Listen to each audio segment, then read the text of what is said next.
This is the Defenders podcast on TV Podcast Industries. We're back talking about Echo Season 1, Episode 4, Taloa.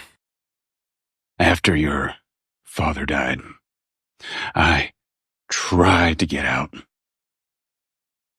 Fisk threatened to kill me if I did.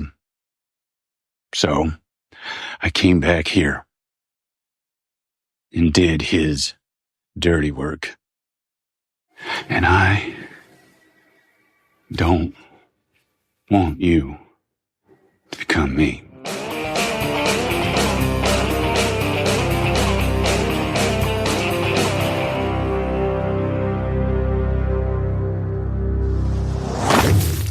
Welcome back, fellow Defenders, to the Defenders podcast on TV Podcast Industries. We're back talking about Echo Season 1, Episode 4, the penultimate episode, Taloa. I'm one of your hosts, Derek. Hello there, fellow Defenders. I am one of your other hosts, John. And stop! It's hammer time. I'm Chris. Welcome back, Chris. Yeah. Thank you. I was struck like a hammer in the night. Or I should say a fist father in the night. Ooh. Too soon. Yeah. Too soon. Oh, yeah. Too soon. It's only been 30 years, I think, since that happened.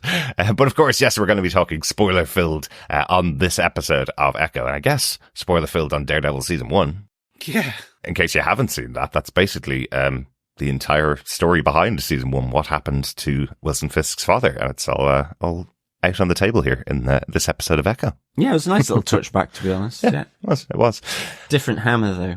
Oh, yes, it was, yes. Continuity. The ball-peen hammer in this episode. Multiverse. So the actors stay the same, the hammers change. That's it. That's the only thing different. Yeah. You can see the watcher coming in going, what if the hammer that Wilson Fisk used was different?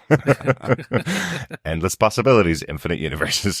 Great stuff. Yes, we are on to the penultimate episode of Echo on TV Podcast Industries. If you haven't subscribed to the podcast, there's loads and loads of other podcasts to listen to from us over the last 10 years. They're all available on our website at tvpodcastindustry.com. Pop it over there. Subscribe to whichever podcast feed that you like, or even whichever podcast you like. There's one there just for the Defenders and all the Marvel stuff, and one for all of our movies, and one for Star Wars The Bad Batch, which will be returning later in February as well. You can also send in feedback to us on any of the shows that we're covering by emailing us to feedback@tvpodcastindustries.com, or popping on over to our Facebook group at facebook.com/groups/tvpodcastindustries. We have a spoiler post up there for every episode of every show that we're covering. You can pop in your thoughts in there and chat with some of our other fellow Defenders as well. Yes, so plenty of listening for your ears, fellow Defenders, and to get yourselves maybe ready for Daredevil and his return, of course. Yes. We have all 3 seasons of the Marvel Netflix Daredevil show. We do. And of course, we, as always, love to get your feedback, thoughts, theories, observations, comments, you name it, on all things to do with the shows that we cover. Mm-hmm. But shall we get into our spoiler-filled discussion? Derek, what are some of the episode details here? Well, of course, Echo was created by David Mack and Joe Quesada. The head writer for this show is Marion Dyer. This episode was written by Ken Christensen and Josh Feldman, along with Chantel M. Wells. We mentioned Ken and Josh earlier on in the season as they wrote other episodes. Chantel wrote an episode of the excellent series Yellow Jackets as well. Ah, very good. Yes. Yeah, really enjoyed that show. Yeah, it was good. Yeah, returning in 2025 because of the writer's strike. It's been delayed a bit, but going to be away for a full year. But looking forward to the 3rd season of Yellow Jackets. Yeah, absolutely. Going to be really good. Enjoyed that. Yeah. Still don't know what's going on with the spiritual stuff, but yes, it's good. Yeah, we'll see that. That's the mystery, right? This episode again was directed by Sidney Freeland, who directed the first 2 episodes as well. So back again for the final 2 episodes. So yeah, really enjoyed having her as the overarching director for the series. Yeah, I agree on that. Definitely a particular style that she's kind of brought to it. Exactly. The majority of it. Yeah. And John, do you want to tell us what they gave us with your synopsis for Echo, Episode 4, Taloa? Sure. In 2008, a young Maya is verbally abused by an ice cream vendor who fails to understand her request for ice cream. An enraged Fisk retaliates by brutally attacking the vendor. Although Maya witnesses this, she kicks the vendor as payback. Several years later, Maya is about to begin work for Fisk when he offers a final lesson. Only the 2 of them can trust one another. While they finish their shared dinner, Fisk's ASL translator is dismissed and brutally killed. Back in Tamaha at Maya's family home, Fisk and his men surround Maya, but Fisk gives Maya an augmented reality contact lens so that they can communicate without an ASL interpreter. Fisk tells her that he will give her his criminal empire if she agrees to return with him to New York, giving her 1 day to decide. Maya shares this with Henry, who advises against it, but she suddenly receives a vision of her ancestors. At the Choctaw Powwow Festival grounds, Chula receives the same vision. Henry takes Maya to see Chula, who tells her that their ancestors help them when they need it most, recounting a vision that she received when giving birth to Maya's mother, Taloa. Maya leaves in anger, feeling abandoned by Chula as a child. Chula later begins to work on a special garment. That night, Maya goes to Fisk's hotel with the intention of killing him. Revealing to her that he killed his father after seeing him beat his mother, Fisk tells her to make good on her threat if that is what she needs, but she rejects this. He repeats his invitation to join her in New York, but is enraged to find out the next morning that Maya has left Tamaha without him. Yes, I thought that jet plane was a goner.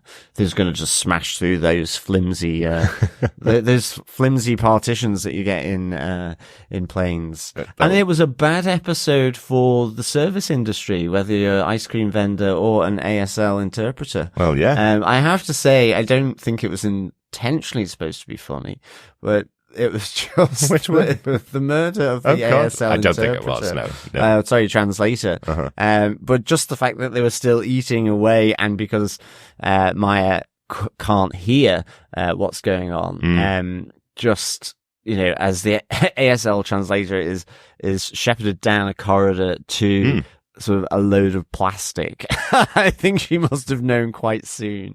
And Exactly. I was like, she was walking towards it, and I'm like, honey. Oh, she come does on. know. Oh, she does know. That is our 5-point number one. We are going to talk about the Fisk flashback really as part number one. So let's talk about the translator and her murder there as she gets ushered out the door. I think she does know. She meets the security guard at the door, and it seems like that's very unusual for her to meet him right there. She sees it, and she does start to cry out. Oh no, she does, exactly. Definitely. She knows what's going to happen to her. She's probably seen it happen a lot. And you hear the comical thud. So I found it slightly I mean, I know it's a bit dark, but I kind of unintentionally found it slightly hilarious. I think it was, for me, it was an uncomfortable amusement. It was like, whoa, okay, didn't expect that to happen. Because it's not a comical thud. That's her brains being splattered on the plastic behind her head. Maybe it was that. It's a pretty brutal way to go.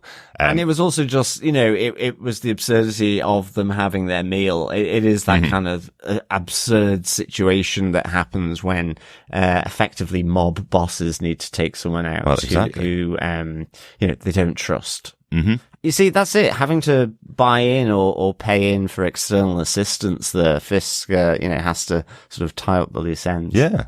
But that's it. I suppose it's kind of the interesting thing. And it's been a joke in lots of comedy shows, I suppose, about this idea that, you know, your supervillain in a James Bond movie, for example, will tell his henchmen to go and take care of someone. And they have this ongoing joke in comedy shows about, well, what does take care of them mean? Does it mean taking them out to dinner? Does it mean like shoot them? You know, Pulp Fiction also made that as a bit of a bit as well. So when you have an ASL interpreter who has to interpret all of your missions to one of your effectively key lieutenants in Maya, she seems to have a pretty high role in his organization. They're finding out a lot of information about your operation and everything that's going on, right? So I think that's why Wilson had made this choice to kill her. That's it. Yeah. And certainly because it was the conversation of, you know, his final lesson that we can only trust each other. I guess it sort of connects into that, but it's also, I guess the other final lesson is always take care of loose ends. Yes. You know, so, and the other interesting thing here, because it was 2021, which you mentioned, is that obviously Maya and Fisk were not snapped out of existence. They survived. Yeah. So he could have really cleaned up in New York, actually. I believe he did. It was always the thing that bugged me from the movies where all of a sudden, yes, I know half the population was snapped out of existence, but there was, you know, sort of shanty Boatville round by the Statue of Liberty and so on. At least Fisk managed to keep, you know, his head about him whilst everyone else was losing it, because he seems quite sort of as though nothing really much has happened. That's very much a trait of Wilson Fisk. And he could really cleaned up with in New York with all the superheroes blipped away. I am kind of surprised though. Now I know not everything has to really be connected, and Echo's sitting slightly outside. Yeah, exactly. It's sitting in its own little bubble, I suppose. But I am quite surprised that Wilson Fisk wouldn't have made it onto Ronan's list. Clint Barton took on the persona of Ronan and went around the world killing leaders of organized crime who were still alive after the blip because he lost his family. That was his mission. I'm kind of surprised that Wilson Fisk in New York as Kingpin wouldn't be quite high on that list for Clint Barton, since he goes to New York quite often, right? Yeah. Because he was, remember, because Ronan did go to Fat Man Autos, and obviously the whole thing that kicked off Echo, the death of Maya's father, so I'm assuming he was just working his way up. Yeah. And if it hadn't have slowed down and other things hadn't happened, he would have made his way there slowly. Yeah. He probably was pretty high on the list, but didn't get to finally take him out. It was a long list, to be fair. That's true. That's very true. The other thing really in the flashback here is the death of the ice cream seller in 2008. This was a pretty brutal scene as Wilson looks on as his niece, Maya, gets turned away from an ice cream. Gets treated like crap because she can't speak to the ice cream seller. And I bet she regrets not selling that ice cream to her. Absolutely. Can you imagine if you didn't put sprinkles on the ice cream or something like that? She wanted sprinkles. Maya wanted sprinkles. Yes, I can see it. Yeah, I mean, it was brutal. It felt very Kingpin that he would do that. Certainly for someone that, because he doesn't have too many people close to him. Yeah. Maya is one of those. I do like the fact that, he's worried about her seeing it, and then he sees that she's witnessed his sort of beating of this ice cream seller, and she comes over and just kind of tries to finish him off with the two sort of kicks to the body as they walk off hand in hand, with the ice cream seller sort of pretty bloodied and bruised and down on the ground, So I kind of like that because it kind of just relates to that sort of very, when we get back to the present. I like the fact that Maya says our language was always violence. Our language, our common language together, it wasn't ASL, I like the fact that she says you never thought about learning it. Never loved me enough to learn it. Our language was violence. So I kind of really enjoyed that. And it is that to that point, to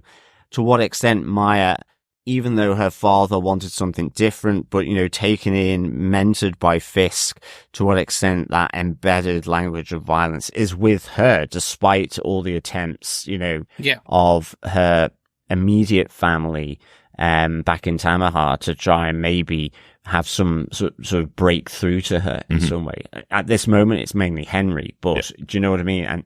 And Bonnie would if she was given the opportunity. So I like how that kind of sort of frames or sort of provides that baseline of where Maya is here. Yeah.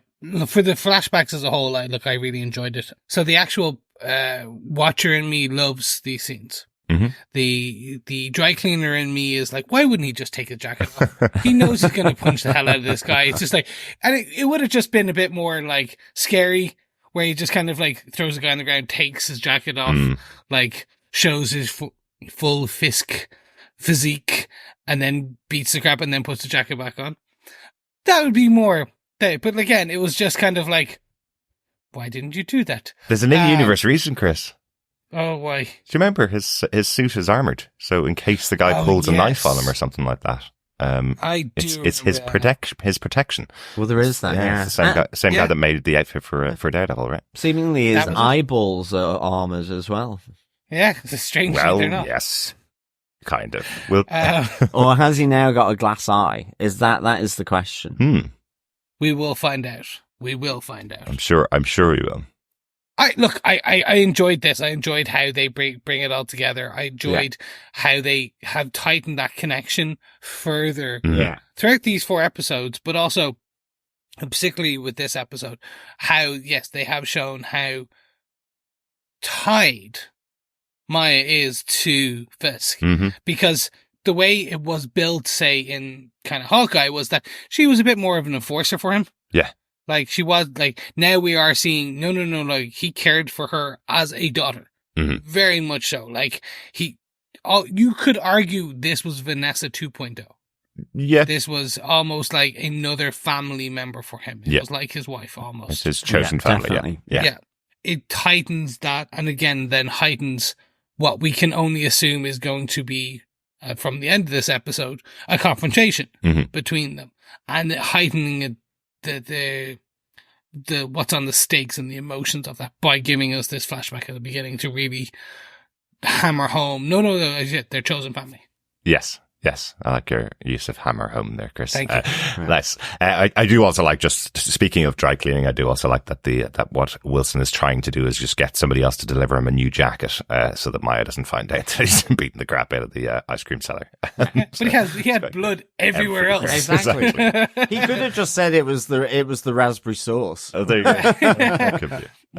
Every time you punch an ice cream seller, it's just raspberry sauce that comes out. That's all it is. Good stuff. Let's go on to 5 point number 2. 5 point number 2 is Wilson Fisk at Maya's home. I've just titled this one ASL in AOR because I like acronyms. So American Sign Language in augmented reality, a new invention of Wilson Fisk, because as cool. Maya calls out, he's so lazy he won't learn ASL himself. Yeah, I thought this idea of the contacts, this augmented reality, I thought it was really cool. The only thing that took me slightly out of it was how on earth he was able to put that contact lens in to Maya's eyeball so effortlessly while she was struggling and being held down by, his security. It's not like an earpiece into someone's ear. It's like a contact lens into somebody else's eye. It's like he could have completely missed and just poked her eye out or something.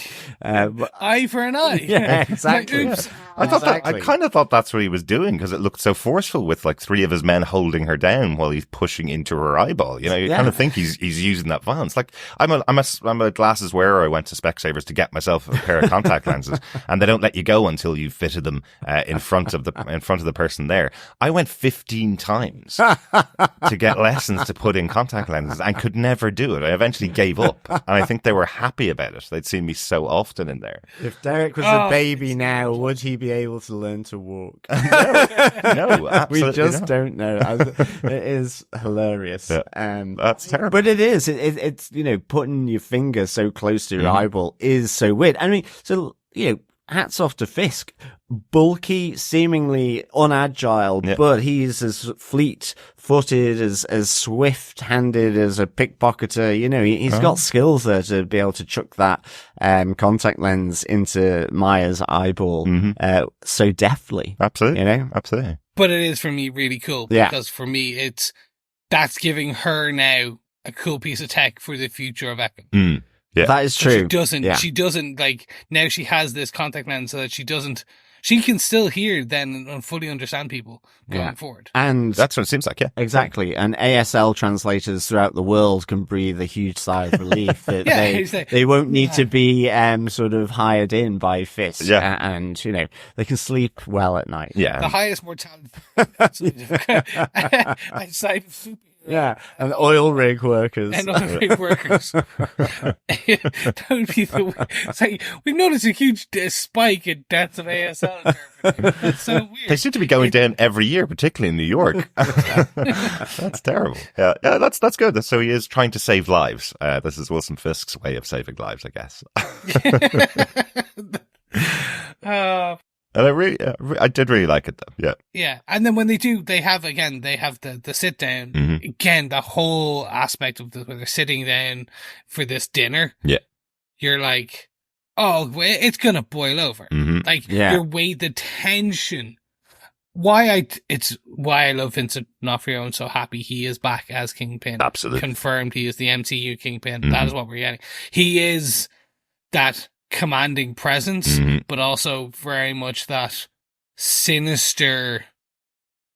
It's like a coiled snake. Yeah. Almost. Like, you know it's going to rear up and and attack, Mm-hmm. but you don't know when. It could be now, it could be never. Exactly. And it's just that kind of, he exudes tension in this, but behind a veneer of kind of high society and class and things like that. Mm-hmm. So he is kind of, she pours down the wine and it's like a Chateau de Pouf, like 52. And you're like, I think that's okay, Chateau Neuf de Pape. Is that what? Yeah, I was I going think for, it was a Chateau Lafette. Chateau de Fête. I think, yeah. Certainly not de Pouf. I don't know. There could be a de Pouf There in might the be. MCU. Was that your pub quiz Chateau question, de John? Pouf. No. Okay, great. We didn't do an alcohol pub quiz question. I It's know. a shocker. Okay, good. Didn't spoil that one. But her pouring away the wine, I was kind of offended by that too. But I think she was like, look, if you're coming here to impress me, you are not going to impress me. So I thought it was more poison. she was worried that he was gonna poison her. Yeah. Oh, maybe. It could have been, Or yeah. drunk I mean, her. I took it as it was a little bit of defiance to say, don't try and sort of, soft touch me with That's all what I these thought. gifts. Because, he had her favorite cookies and all this kind of stuff. Yeah. And so it was like her little bit of defiance to say, look, you can drink out of a can. Yeah, here's a can. Yeah. Here's a can of wine.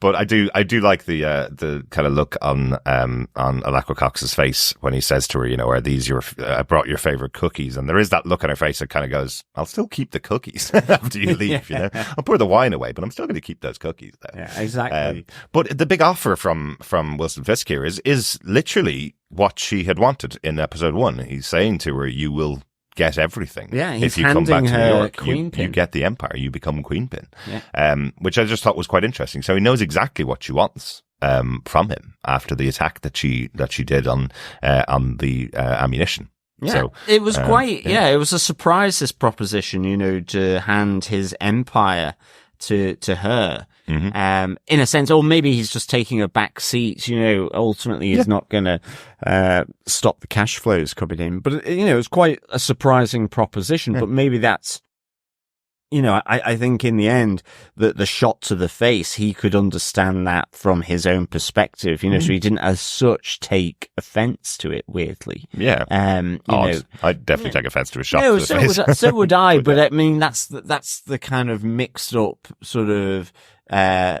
crazy reasoning. That's ultimately what he has taught her to do, would be to take out your threats in that moment. So he was her threat. Absolutely. He knows what he did, although he does, again, that's still her working assumption. He hasn't admitted to killing her father. That's true. So in that wider sense, it could still have been a play by, Ronan, by Hawkeye. Mm-hmm. Yeah. And maybe that's where her doubt is still. Was she used and manipulated by Hawkeye? Yeah, maybe. I am very interested to see how this series ends, and is she going to be Queenpin at the end? Because we do know that there is a female lead of the Ten Rings from Shang-Chi. Shang-Chi's sister has taken over the Ten Rings. That's right. So I was like, ooh, is this going to be Maya sitting down at the end of this series?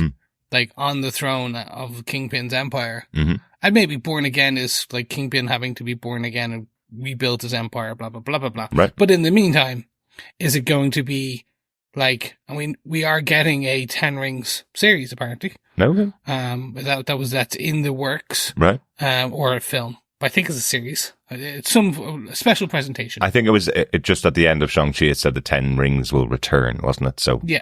So we will see the 10 rings again, but I don't know whether anything's on the schedule right now, which has moved so many times. It was in the schedule. I remember seeing a 10 rings feature, not a film, but it was like a presentation, i.e.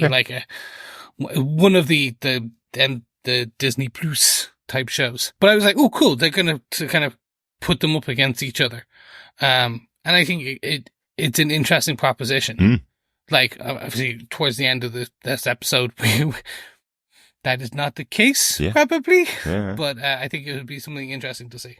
Yeah, it would be interesting. And the fact, again, that he is offering exactly what you wanted was quite an interesting point on this. On point number 3, so he gives her a date to decide, and she goes off and discusses it with Henry, who's said he's now working directly with her, as we saw at the end of episode 3. So she goes off and discusses it with him, and this is where she has her vision, again, of her ancestors.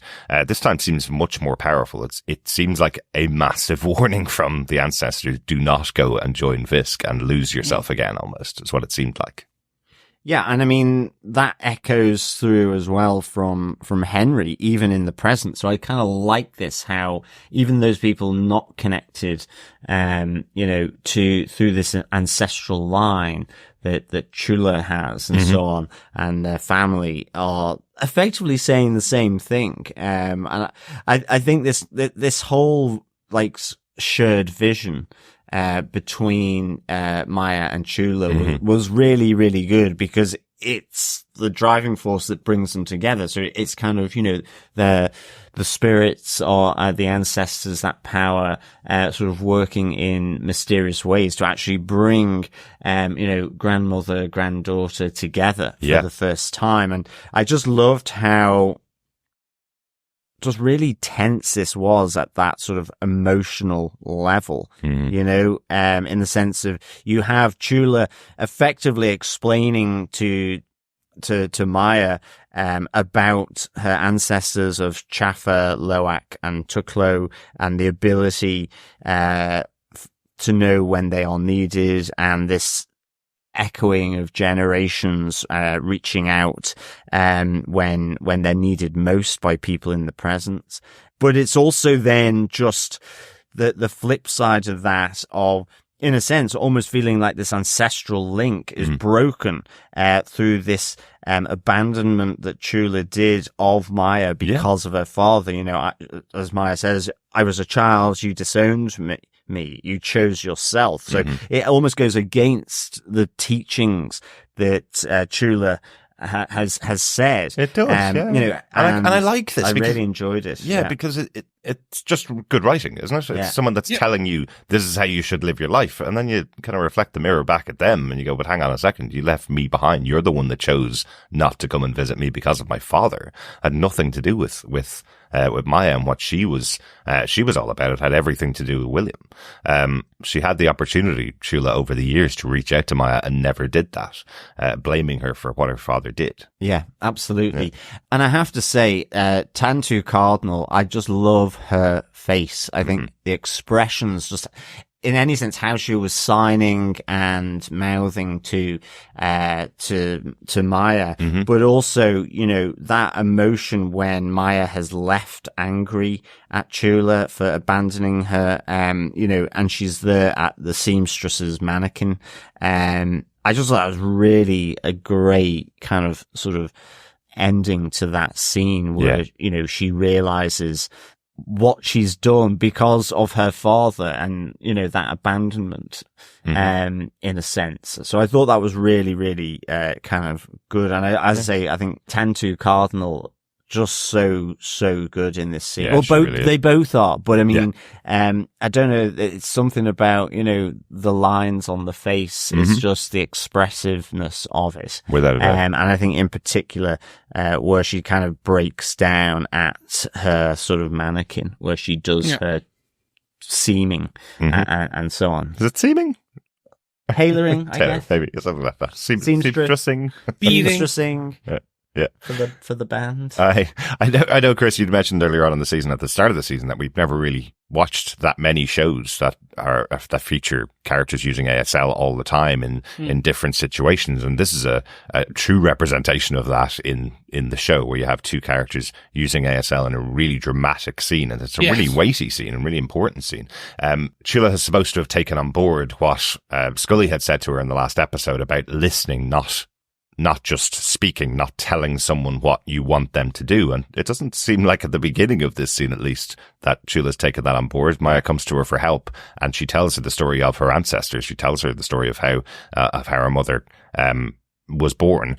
But it's only when she gets to the end of that and tells Maya who she should be, and then Maya does react. Maya does come back to her and tell her, I felt lost, I felt abandoned. Those were your choices.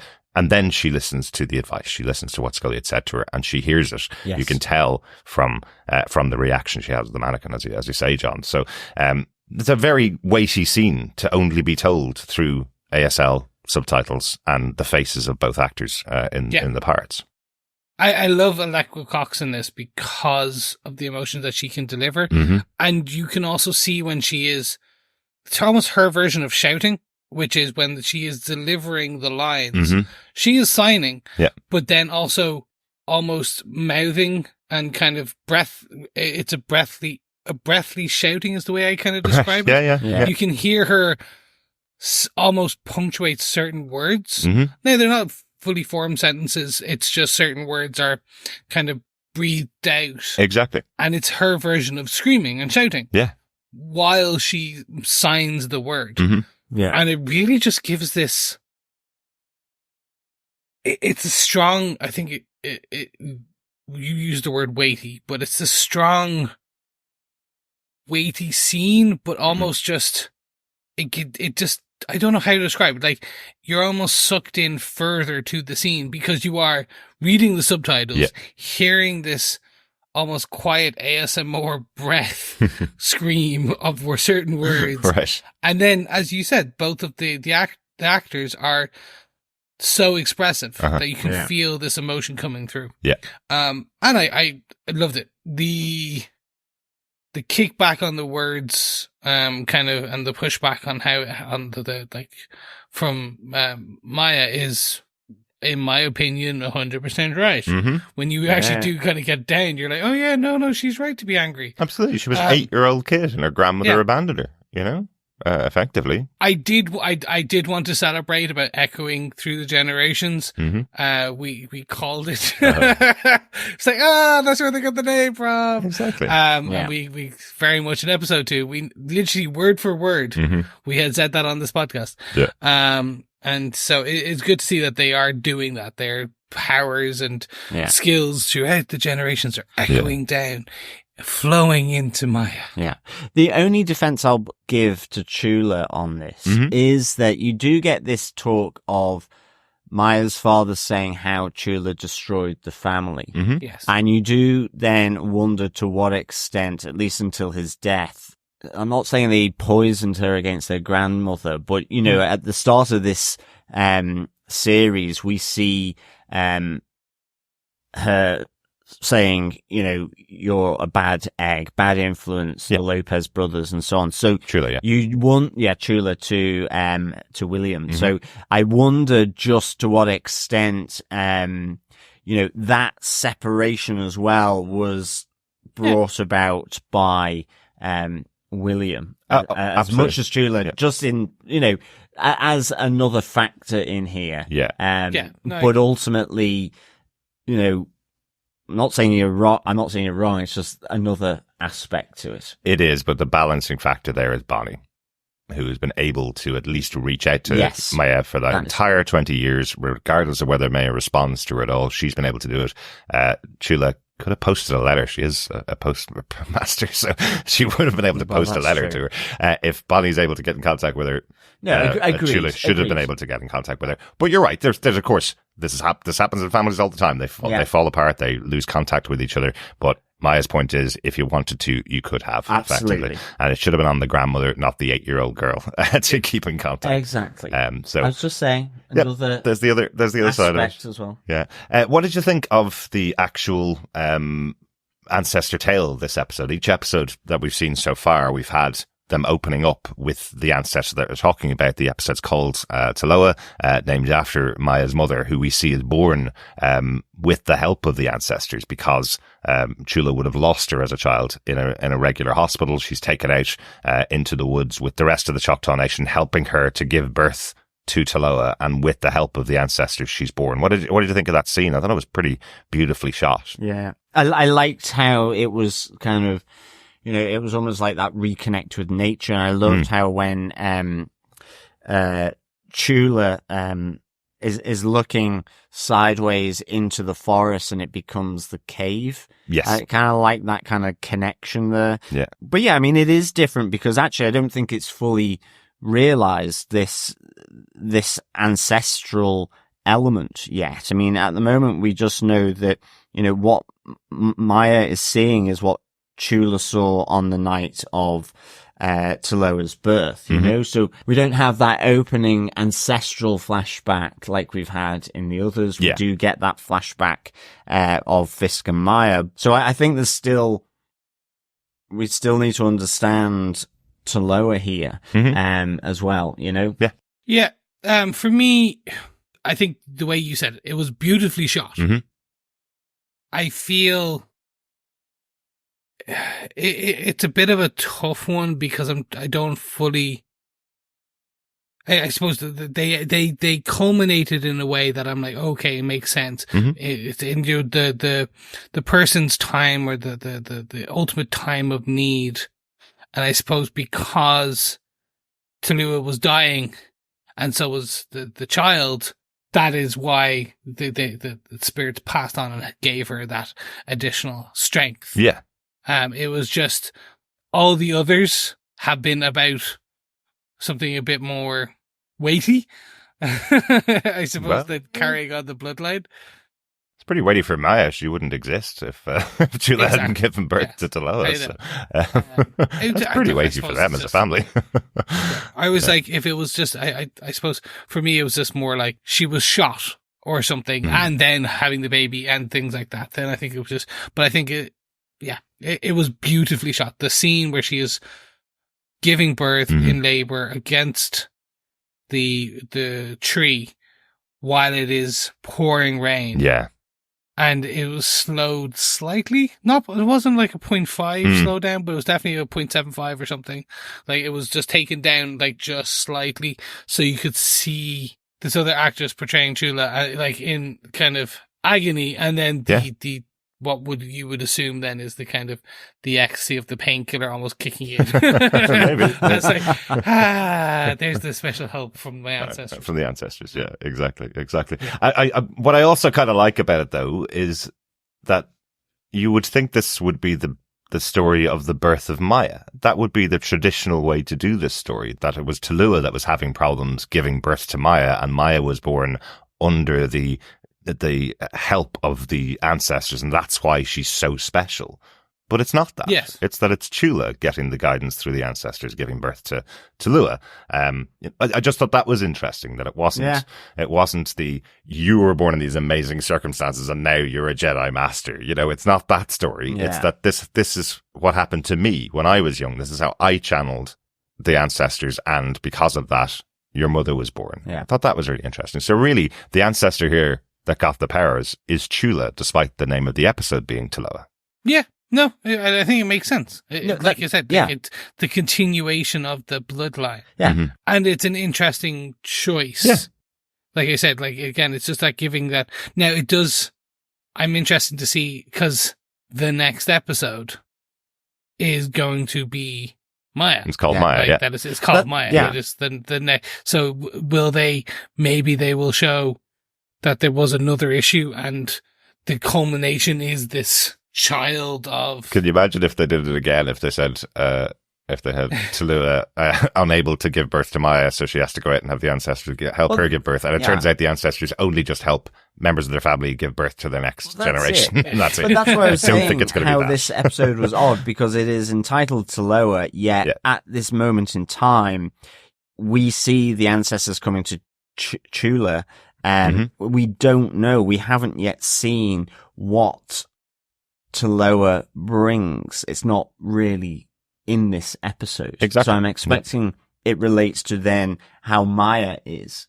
Yeah, I think they've kind of changed the reasoning behind the name of the episode, because Taloa is the most important person in this episode. She's the reason why Maya is on the revenge streak. It's the reason why Maya moved to New York. It's also the reason why Chula has separated from Maya and broken the family apart. It's all to do with Taloa. That's why the episode is named that, because it is about that most important character in all of their lives. So rather than it being just the ancestor story, but I just thought it was an interesting choice to talk about Chula.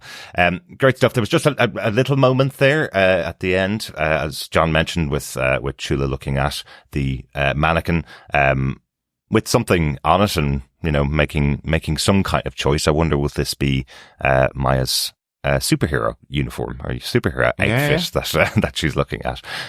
Does she have her own seamstress at home going to make up Maya's outfit? Could be. Yeah. I'm gonna say, like, unfortunately it was ruined by Pop. Literally before the show even came out, because it was delayed, they showed imageries of one of the, say, New York Comic Con last year or something. One of a show, one of the major kind of shows. It was Funko Pop, and it was they showed Fisk and Maya was in that garb. Well, now I know what is that garb, and Fisk was in his white, but with something on his eye, and you're like, oh, now that I've seen it in live action, I'm like, okay, now like I'm understanding, because it was just Maya, and I was like, the whole time I was like, wait, is this going to be a flashback? Is her in a garb, her in her superhero uniform in a flashback, or when she was a child or something? Now, yes, I am pretty much assuming that is her ceremonial armor that will get imbued by magic that can suddenly deflect bullets. Leather can stop bullets, type of thing. Maybe. She's fast enough. She can get away with them. But I hope it matches up with her brand new leg. That she got last week. Yeah, because they're just slowly, it is very much like Daredevil season 1. They're just getting bits of the armor over time until the end, and we'll see her at the end of the series sitting on top of a building in her full uniform. I love it. That's another callback to Netflix Daredevil by this show. Yeah, she doesn't get her full outfit until the end of the series, the last episode of the series. So on to fight point number 4. Is it hammer time? Maya does come back to Fisk the following day to make her decision on what she's going to do. I think you mentioned in the synopsis, or you mentioned earlier on, John, that Maya is going here to kill Fisk anyway. And then when she hears the story and has the offer from Fisk where he hands over a ball-peen hammer this time, rather than the actual hammer he used on his father, but tells her it's the hammer that he used, he gives the offer to her to effectively say, if this is what you need to do, take it. He says, the hammer, I killed him to be free. Free yourself, free me, effectively, with the hammer. So I think Maya does go there to kill Kingpin, but I think she's massively conflicted, and that's what you get here. She's just literally come from a fight with her grandmother. She is estranged still from Bonnie and keeps everyone else at a distance unless she's effectively needing them, and the only person possibly that she is closer to is Henry, and that's because he's willing to be her backup for being Queenpin, effectively a criminal. So I think it's the battle here and the confliction that she's got from her family, but also how that relates to Kingpin, in that he became her family. He was her uncle, that's how he describes her. He says we only had each other. He, reminds her of that lesson that he loved her even. And so I think there is that. Yes, she wants to kill him to be Queenpin. She's aware now of this new offer. And I guess with everything, she decides against it. But I think the intention was to go there to kill him. The gun's out. She's going in, literally the step below guns blazing. In order to do it, but is turned around because she's in such a state of conflict around her personal relationships, really. Like, I guess they're messy, is what I mean. I guess the step is a step below is safety on. Would that be? I guess so. Goes in, guns, safety on.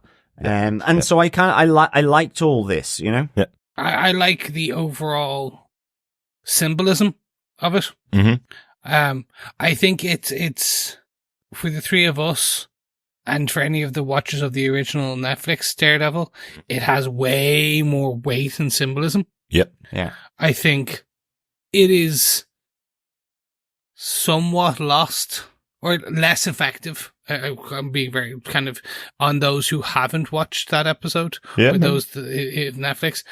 My wife was a bit like, okay, that's a bit weird. I don't get she didn't fully understand what was going, like why it was so important, and it was just like, oh, he's just showing a murder weapon.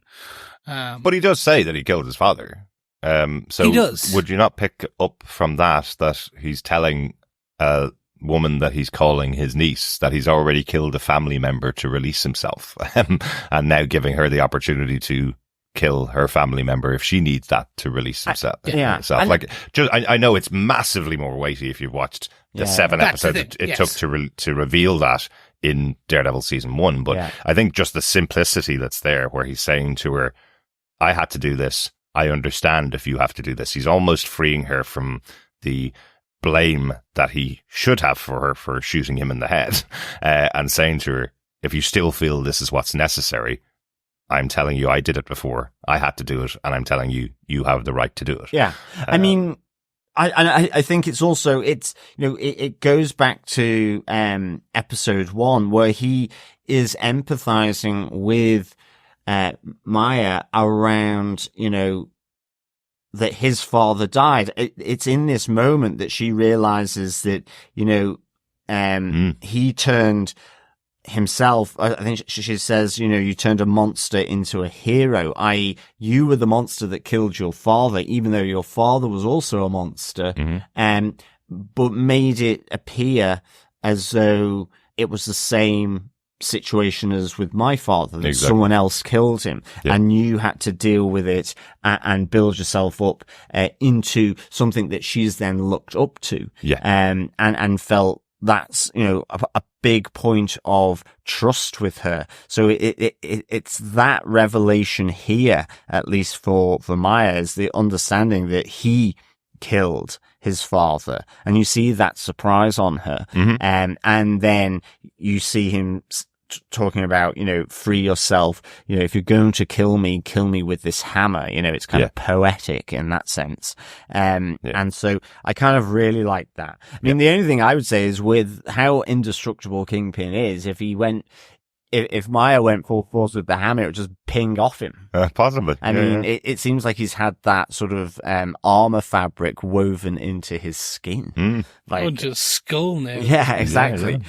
He's pretty indestructible. But I mean, that's his character as well. He's got that almost a superhero type strength to him. Or can be, depending on the interpretation. So exactly. Comic books, certainly it is Kingpin's indestructible because he's massive, but he doesn't have any specific power. But again, it's one of those ones, he always comes back. So, we see it here with this show, where he's been shot at pretty close range through the eye, and here he is alive, and asking Maya to hit him in the head with a hammer. So I think that element is there, but I would, in terms of this story, but I think Chris is right. The weightiness to this, as such, and I mean, it doesn't necessarily have to be there, but there is a lot more to it from that Daredevil season 1 for sure. I think it works for both audiences, but it's a shame that Kel wasn't able to pick it up from what was on screen here between the two characters, because I think that's it. If you haven't seen it, hopefully it spurs you on to see it, and apparently the numbers are saying it absolutely is spurring people on to watch Daredevil season 1 to 3 again. So hopefully it spurs people on to get that extra kind of jump from watching those seasons of Daredevil. But I think there's enough here between these two characters after the episodes we've spent with them to see what he's offering here. But it does kind of lead on to the final point. I did split these points out a little, stretch them a little further than I normally do to get a fifth point. But the fifth point really is that Maya doesn't take up his offer. She walks away from him and then leaves Tamaha without him. So Fisk, thinking he's done enough to get Maya to come back to New York with him, sitting on his little Learjet, waiting for her to arrive, and she doesn't arrive.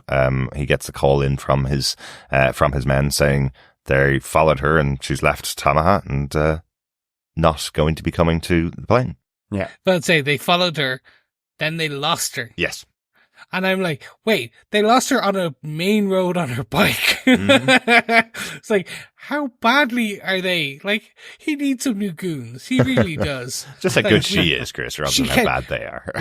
we don't know what happened. She just kept going straight on this motorway that you could see for miles. And we just at a certain point she just disappeared. You mean she wasn't just further down the motorway? Maybe it's like the Simpsons one where they just turned off the lights on her motorbike, and they're like, "Oh my god, a disappearing motorbike." Maybe it was that. But yeah, she's made her choice now. She's made her choice to leave and not go back to New York, and also leave Tamaha, which I thought was interesting. So, leaving the family behind, effectively, that she's just found. Yeah, no, she's going solo. Yeah, she's a single Echo. Yes, that's a good one. Yes, thank you. I take that. She's not an Echo. Well, she's her own echo chamber. That's even better. Well done. There you go. But it does end off the episode with Fisk punching through his own jet, punching through the flimsy walls of his own jet. Hopefully he doesn't hit one of the outside walls, because I guess it couldn't fly with a hole in the side of it from a punch from Fisk. Is there any other notes, any other points from the episode you guys wanted to pull out or talk about that we haven't talked about? No, nothing major for me. No, I'm all good, thanks. I just had two quick things to bring up. One was about the music in the episode. I really liked the use of Let's Go Down, a song that I remember really well from My Brother Where Art Thou. I thought it was used really well in the episode here as Maya's going through Tamaha.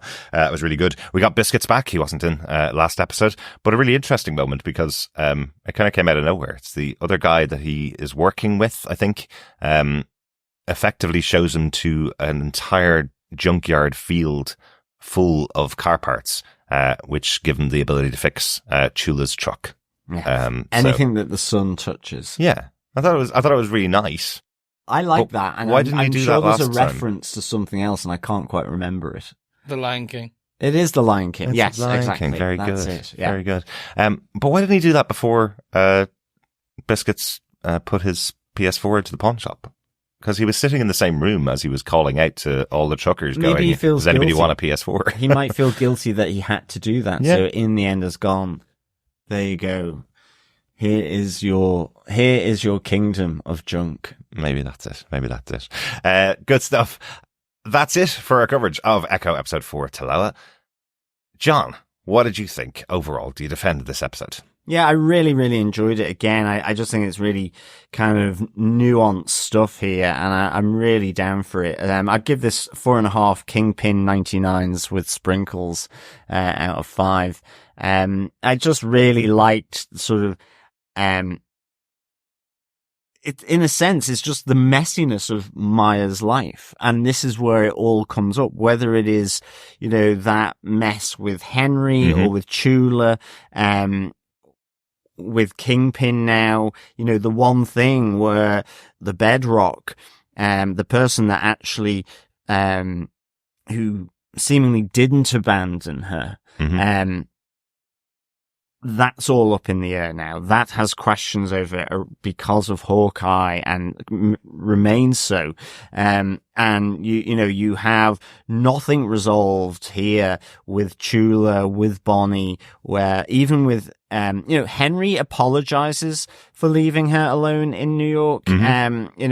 He is kind of the one most connected back with Maya, but it's simply or what seemingly to help her become Queenpin. He's willing to, he gives her that advice. He's the one where the door is most ajar for a reconciliation, or at least that's already started. And I like how it's just all this mess, and it's that contrast to the stories, that Chula gives, the explanation around it, these ancestors, their abilities, their teachings, and how they echo through those generations to help where needed. So, I just really, really enjoy, enjoyed this episode. So, 4.5 Kingpin 99s with sprinkles. 99s being an ice cream cone with vanilla ice cream and a big flake.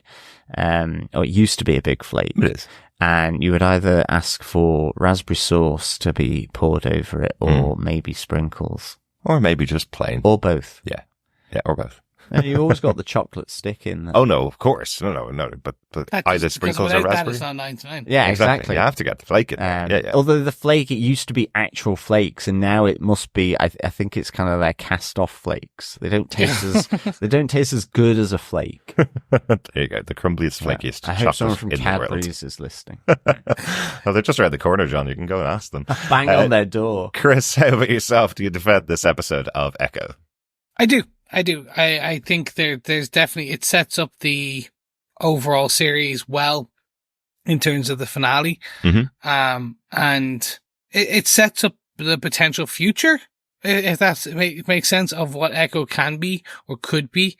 But at the same point does also kind of, it feels rushed in places. Again, it just, for me, it just, I think these episodes range from the kind of 50-minuters down to like these 30-minuters.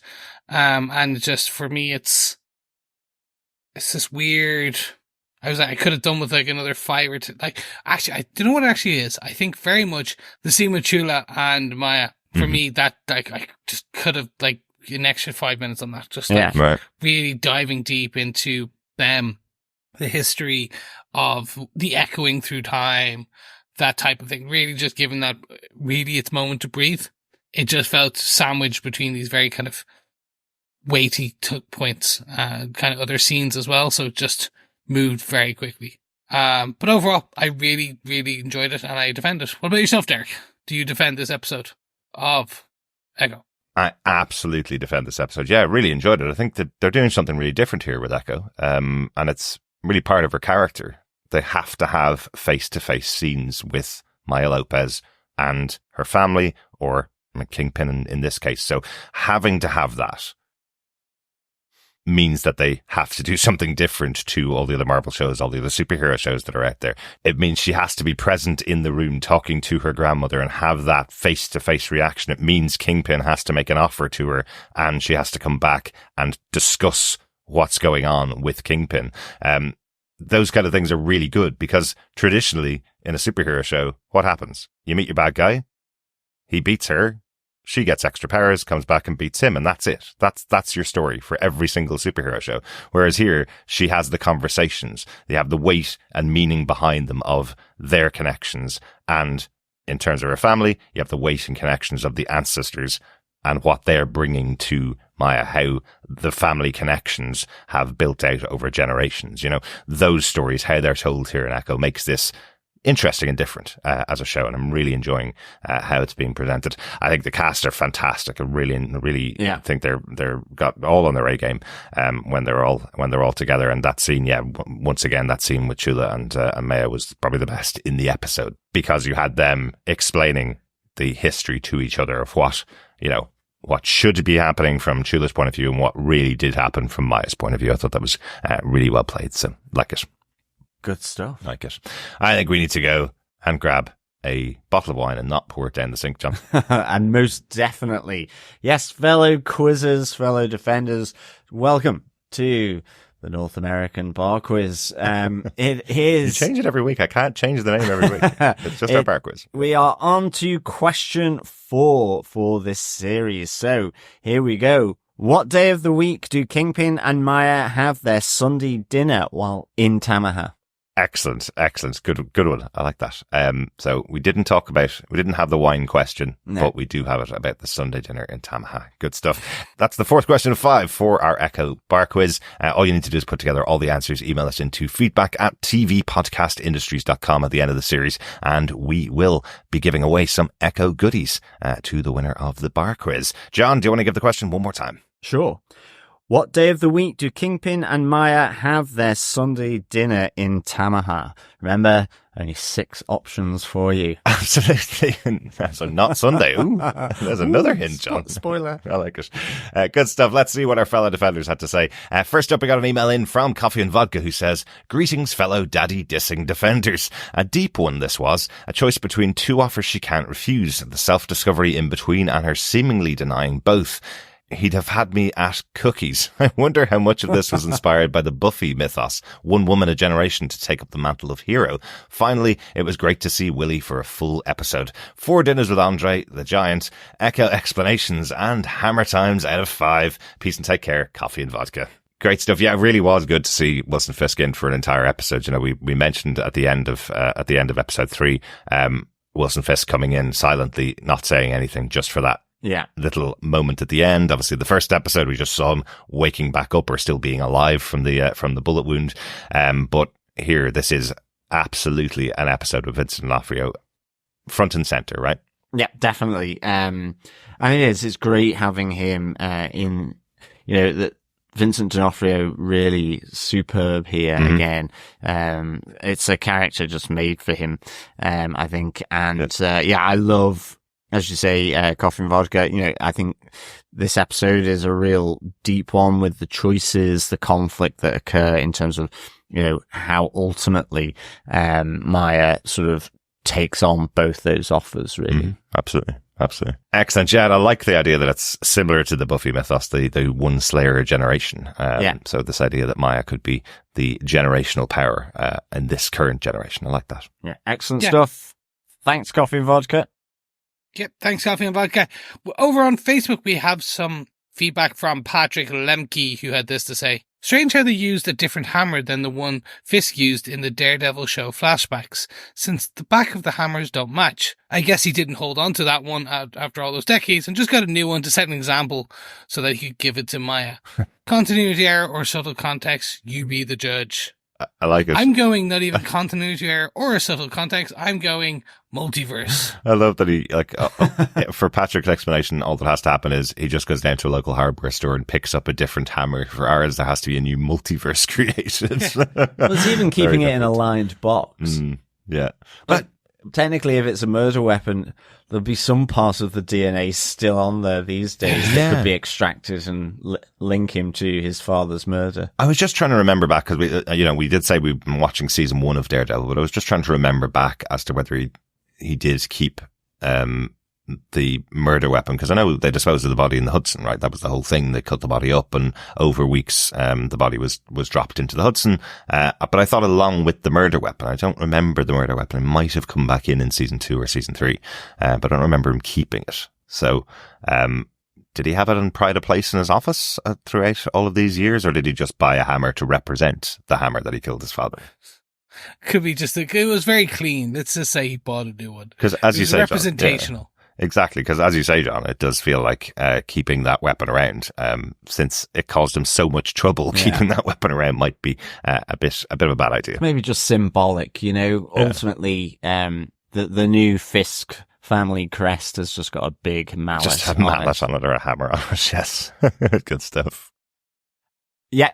Thanks, Patrick. Also on Facebook, Dr. Bob Phillips says, "Overall, I think this episode tried to set the pieces clearly for the finale, but somehow didn't knit as well for me. The flashbacks to Maya's childhood, including her mystical birth in the woods, didn't massively add to what we knew about her. Perhaps for some who have not been listening to your podcast, they needed the echoing of generations to be stated.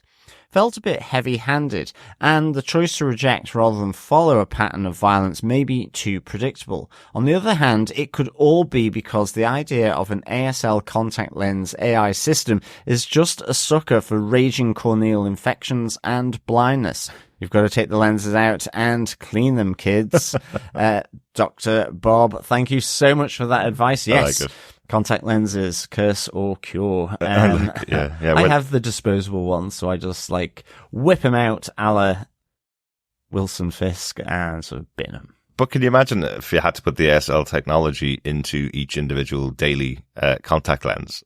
That'd be quite expensive. Oh, absolutely. So he created one, gave it to Maya, no replacements, no It's just for rinse billionaires. the solution to clean them or anything like just that. for billionaires. Yeah, but still, if you're a billionaire, you don't want to have corneal infections, right?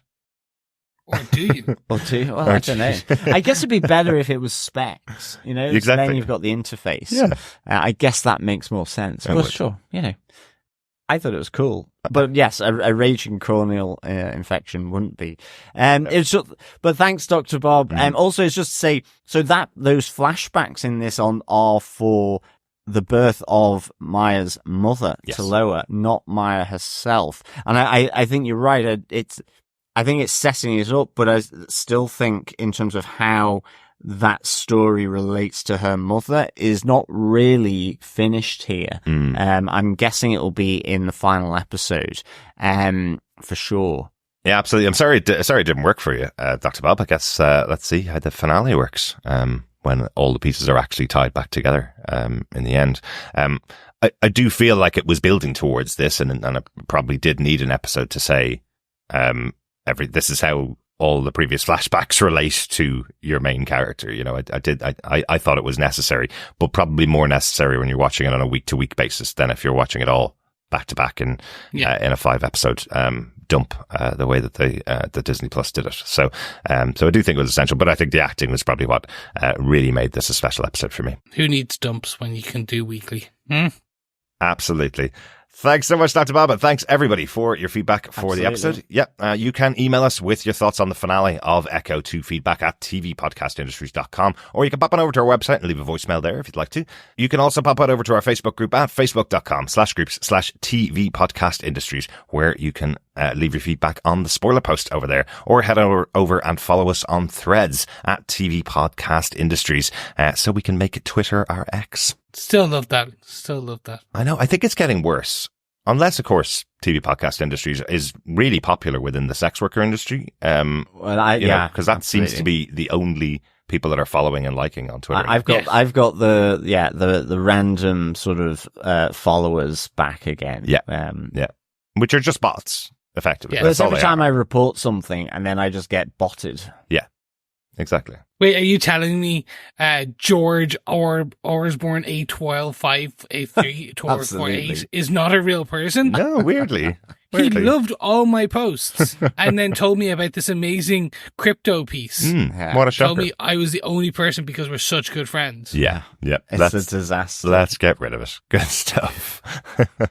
If you did enjoy what you hear and you want to support us, don't forget you can head on patreon.com/TV Podcast Industries, where you can support us for any ongoing monthly amount. Or if you want to do a one-off donation, why not head to buymeacoffee.com/TVPI, where you can support us for a one-off donation and just keep Derek in some caffeine as he toils away the wee hours editing the show. Absolutely. We've got lots and lots more stuff coming up this year on TV Podcast Industries. We've been doing, obviously, Echo on a weekly basis, but we are going to be going into The Bad Batch, Season 3, the final season of Star Wars The Bad Batch, which will be coming up later this month or later in February. That starts off with 3 episodes. And we are happy to announce we're also going to be doing another show. Myself and John are going to be taking on Shogun from FX, which starts with 2 massive epic episodes coming out on the 28th of February. That is a huge show.